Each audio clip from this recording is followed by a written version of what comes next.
Hey, it's Dr. Todd Snyder, psychologist and goal acceleration coach to entrepreneurs. And in this weekly challenge, we just share a quick challenge, an idea for you to improve your productivity with just a micro step. So there's this idea, actually, one of my clients shared with me this past week. He said he was talking with a mentor, a person who had achieved a high level of success in business, who said, when you set out to build a brick wall, it's better to instead have the mindset of just laying one brick really well, to place that brick exceptionally well, and then place the next brick exceptionally well. And one day you'll look up and discover that you've built a brick wall. And so it's just a mentality that allows you to take small daily actions that lead to something extraordinary. And that's been true across many different disciplines. A lot of people have noticed that we tend to underestimate what we can do in a year while we overestimate what we can do in a day. And so what we want to do is use that to our advantage by just doing some small step each week to improve your productivity. One day you'll look up and discover that your capacity to get things done has improved dramatically, even though we're just doing these simple weekly tips.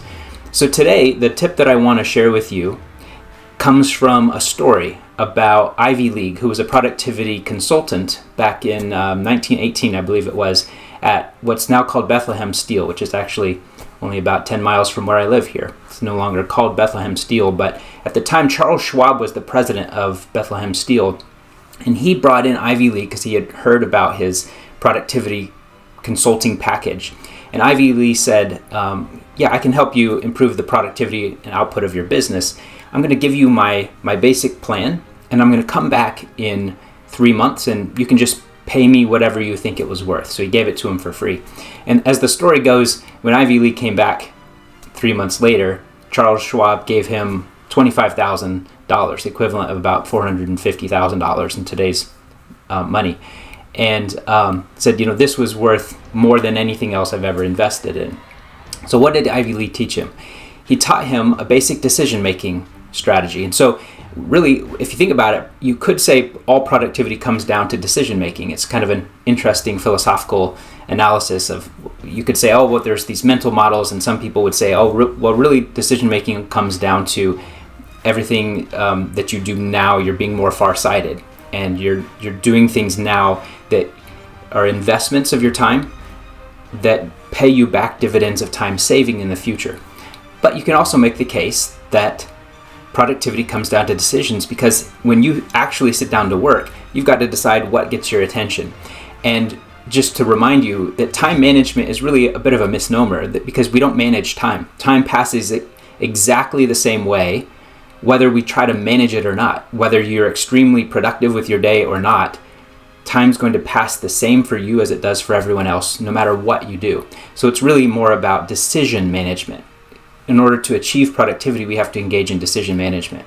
So that's why Ivy League taught Charles Schwab this concept, where you essentially take your list of things you'd like to do, you dump it down on a piece of paper, you just get it out of your head. Here's the stuff I hope I could have time to accomplish today. And then instead of just haphazardly diving in and letting the impulse of the moment and emails and questions from your staff direct and guide your attention through the day in this meandering path, instead, you proactively decide what you're going to focus on. And this is a simple concept, but often things that are simple aren't that easy. And so this takes some practice to actually get yourself to do it. But when you do, you have tremendous results. So you do a brain dump, and then you sort into priority order based on the consequences of if you didn't finish it. And a consequence can be good or bad, right? So if it's about calling someone back to get $1 million of business today, and you're going to lose that million if you don't, that's a positive consequence if you do it, versus some other things that are going to have small consequences, like, we could save some money for the janitorial services by switching to this other brand of products, and it might save us $10 a month. Like, it's something that should eventually get done, but it's not going to have the same impact. And so you want to sort by consequence. How happy would I be if I wasn't able to get to everything on this list? How happy would I be if I could just get these top few things done? So what you do, what Ivy League said, is divide it into A, B, and C first. Just kind of get a sense of, okay, this is a high consequence, this is kind of medium, this is like probably wouldn't have much consequence if I never did it. Then take your A items and sort them and label them 1, 2, 3, 4, 5, however many there are on that list. And then there's only 2 rules. Never do a B or C item while there's still an A item left on your list, and never do a number 2 item when there's still a number 1 item inside the A list. So in other words, never work on more than one thing at a time. So the advantage here is twofold. 1, you're doing decision making in advance about what gets your attention.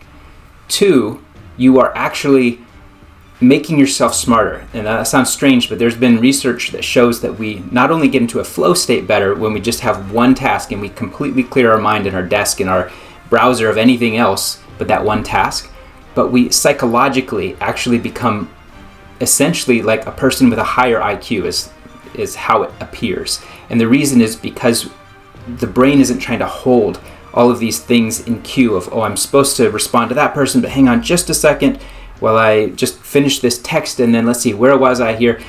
You actually increase your ability to focus when you reduce the number of things that are trying to pull at your attention. Similar to the RAM on a computer. There's only so many programs your computer can handle at one time before the RAM limit is exceeded and it freezes up. And in the same way, David Allen is considered by some to be the father of the self-help aspect of the productivity movement when he originally published his book, Getting Things Done. And his system, some people have criticized it as being too complex, taking too much time to organize everything before you start. But the genius in his system is that you really do get stuff out of your head and onto paper so that you can forget about all of that and just focus on the one thing. And there has been some research since he's published that book decades ago that shows that we actually do increase our capacity to think clearly when we do that process of the brain dump. Get it out of your head onto paper, sort it, make a decision consciously about what needs to get done before you start.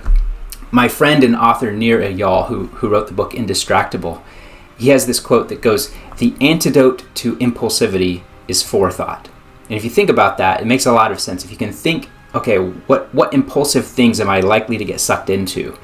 And then you use forethought to predict what those are and to build a strategy and a system to support you in not falling prey to those impulsive moments. For example, turning off notifications from Slack unless your team puts the word urgent in which case it notifies you on your phone. That kind of small step that you do in advance so that you're not checking Slack all day while trying to do some deep work thinking. So my challenge for you today is simple. I want you to ask yourself, how could I use that concept from Nir Eyal? How could I say, all right, if the antidote to impulsivity is forethought, what's one small thing I could do that would make me less vulnerable to the impulse of the moment and better able to let that sort of chess master style of productivity drive what you do in your business so that you're thinking ahead, you're planning for what's coming next, including how you're going to react so that you become a more productive entrepreneur. Hope that's useful to you as you work this week to become the best you can be. We're all about unleashing your highest potential. And I look forward to talking to you again soon.